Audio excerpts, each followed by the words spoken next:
Se você quer ser melhor que 99% das pessoas do planeta, você precisa fazer o que 99% das pessoas não fazem.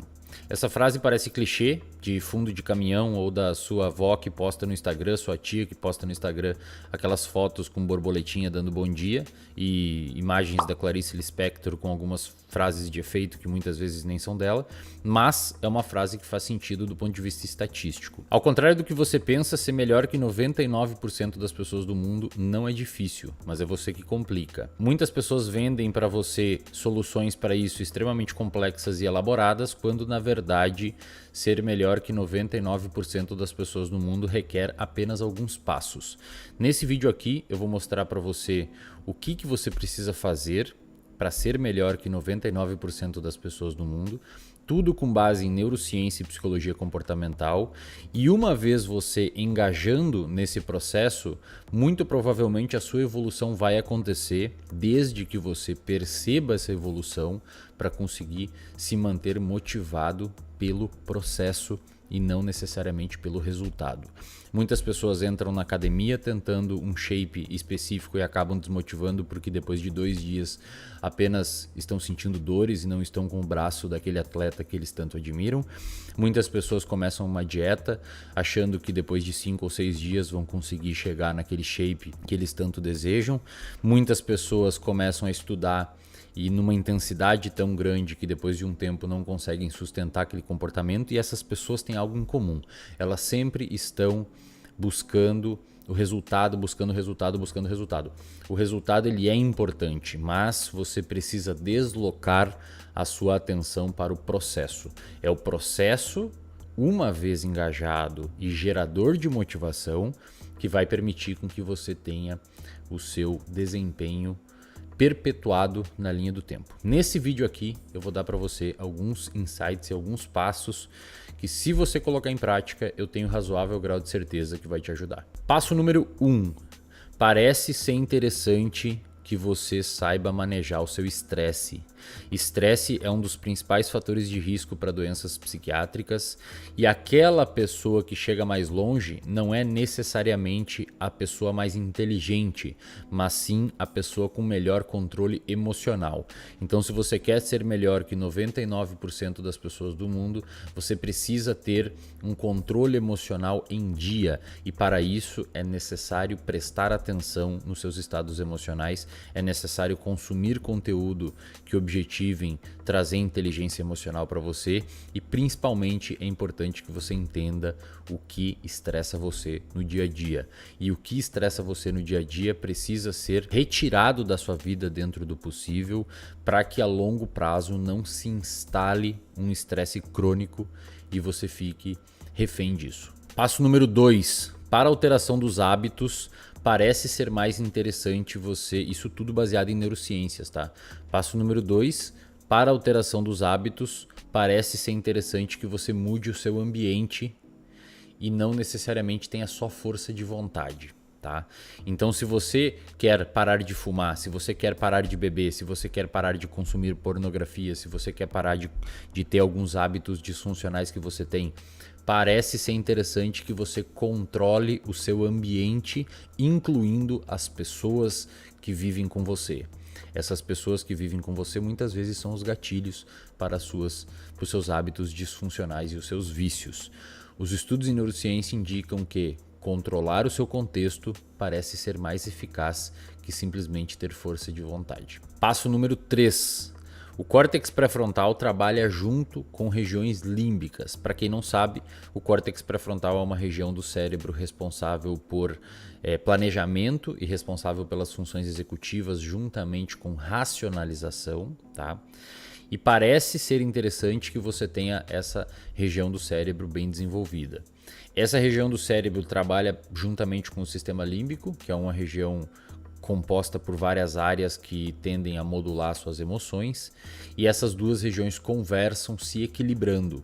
Ora você está com a região das emoções mais ativas, ora você está com a região da racionalidade mais ativa, como se fosse uma gangorra realmente. Se você tem muita racionalidade, isso não parece ser tão funcional, porque as emoções são importantes, ao contrário do que muita gente fala, para a nossa tomada de decisão. É muito difícil, por exemplo, você mudar o seu comportamento se você recebe um feedback negativo e você não sente aquela emoção negativa. Você recebe um feedback de um chefe, do seu namorado, da sua namorada, de um familiar, de algo ruim que você fez. Se você não se sentir mal com aquilo, a probabilidade de você alterar o seu comportamento não acontece. Isso é o que muitas vezes ocorre em casos de psicopatia. Então, emoções são importantes para a tomada de decisão, mas você não pode ser consumido por as suas emoções e é importante que o seu córtex pré-frontal esteja também ativo.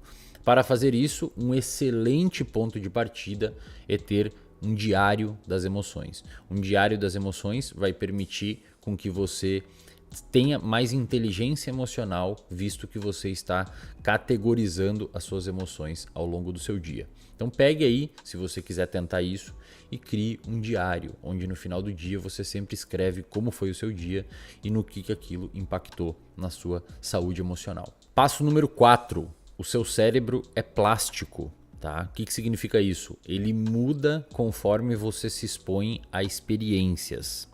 Conforme você se submete a novos estímulos, os circuitos cerebrais compostos por neurônios, que são células no seu cérebro, se alteram frente a essa nova experiência. É por isso que quando você usa droga, por exemplo, o fato de você ter usado droga pode alterar os seus circuitos de recompensa, fazendo você ter vontade de usar novamente aquela droga. O mesmo acontece para qualquer outro comportamento. Se você vai à academia, dependendo da sua experiência naquele ambiente da academia, pode ser que você tenha uma propensão a voltar ou a não voltar lá. Então, a consequência que o nosso comportamento gera, presta atenção nessa frase, a consequência que o nosso comportamento gera tende a determinar a probabilidade daquele comportamento acontecer novamente. Coloca isso em frase aqui no vídeo, editor. A consequência do seu comportamento aumenta ou reduz a probabilidade daquele comportamento acontecer novamente. Exemplo, você colocou o dedo na tomada e tomou um choque. Você não vai colocar o dedo na tomada de novo. Né? Você saiu com uma pessoa e essa pessoa te machucou um monte ou alguma coisa assim, a probabilidade de você não sair de novo é enorme, caso você não tenha, claro, os benefícios que aquela pessoa trouxe para você em outro momento. Então, você ter noção de que o seu cérebro é plástico permite com que você consiga ter um melhor afunilamento do seu comportamento para a direção que você quer. Então, é interessante que, frente a uma nova experiência, aquela experiência seja prazerosa para você, reforçadora para você, para que você continue perpetuando aquele comportamento. Passo número 5. Nós não evoluímos para sermos altruístas ou egoístas. Nós evoluímos para responder ao contexto que a gente está inserido.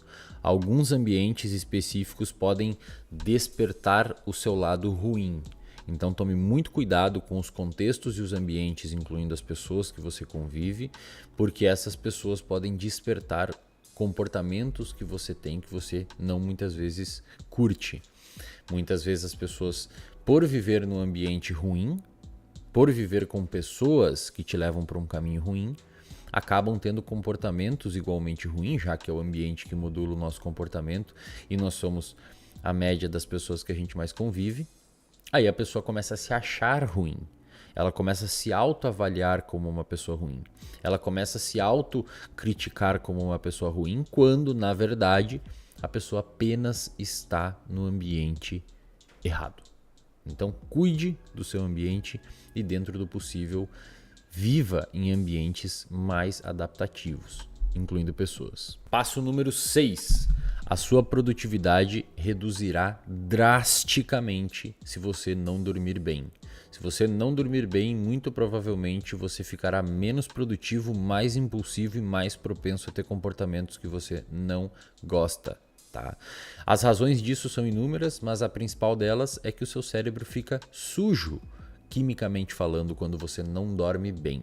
O que é um sono bom? Basicamente de 7 a 9 horas. Para um adulto e um jovem adulto. Para crianças muda um pouquinho, mas para um adulto e jovem adulto, basicamente de 7 a 9 horas, tendo uma boa qualidade, isto é, sem acordar demais durante a noite.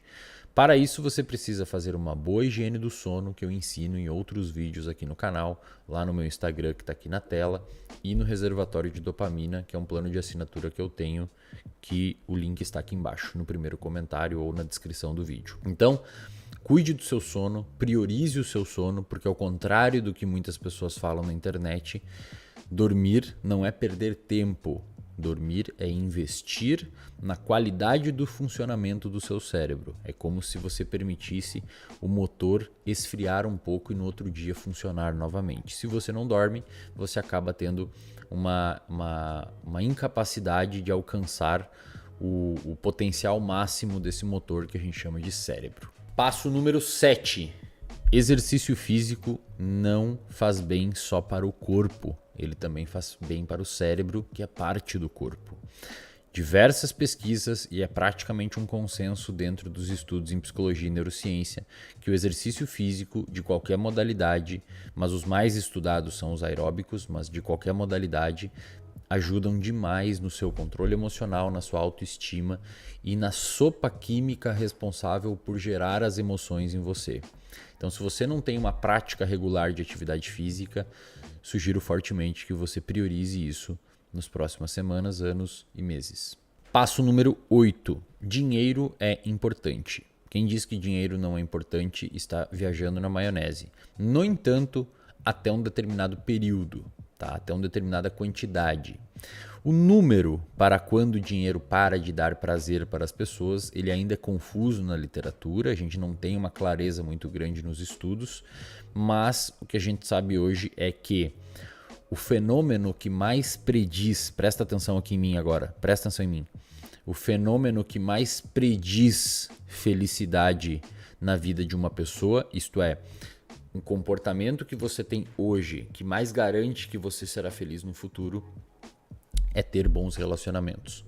Não são vários relacionamentos, são bons relacionamentos. Ter bons relacionamentos prediz felicidade na idade avançada, na velhice e na idade adulta.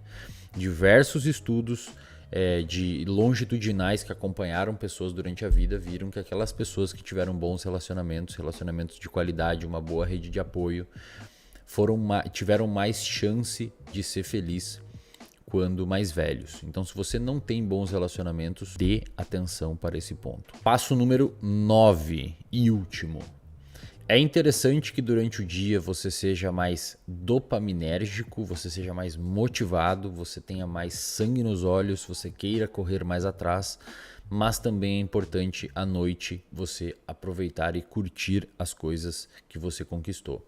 Esse dia e noite, obviamente, é uma metáfora, pode ser durante a semana e final de semana ou períodos da vida, mas o que eu quero dizer com esse raciocínio é que é muito interessante e muito importante para a sua saúde mental que você tenha picos motivacionais para correr atrás daquilo que você deseja, mas que você também tenha gratidão genuína pelo que você já alcançou.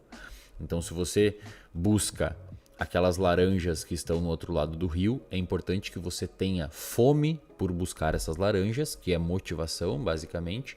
Mas quando você consegue as laranjas, é importante que você se sinta agradecido genuinamente por ter alcançado as laranjas. E aqui eu não estou falando de gratidão, gratiluz e não sei o que. É genuinamente você ficar feliz e se sentir recompensado pelo que você alcançou. Como vocês perceberam, não existe nenhum tipo de estratégia mirabolante para você ser melhor que 99% das pessoas. Na verdade, existem apenas indicativos que a gente tem nos estudos em psicologia e neurociência que farão com que você fique acima e à frente de 99% das pessoas. Perceba que em momento algum eu falei que você vai conseguir mais dinheiro, em momento algum eu falei que você vai conseguir ser mais forte, em momento algum eu falei que você vai ter uma casa melhor, em momento algum eu falei que você vai comprar uma Ferrari. Eu apenas estou falando que ser melhor que 99% das pessoas do mundo é simplesmente ter saúde mental para você desempenhar as tarefas que trazem sentido à sua vida.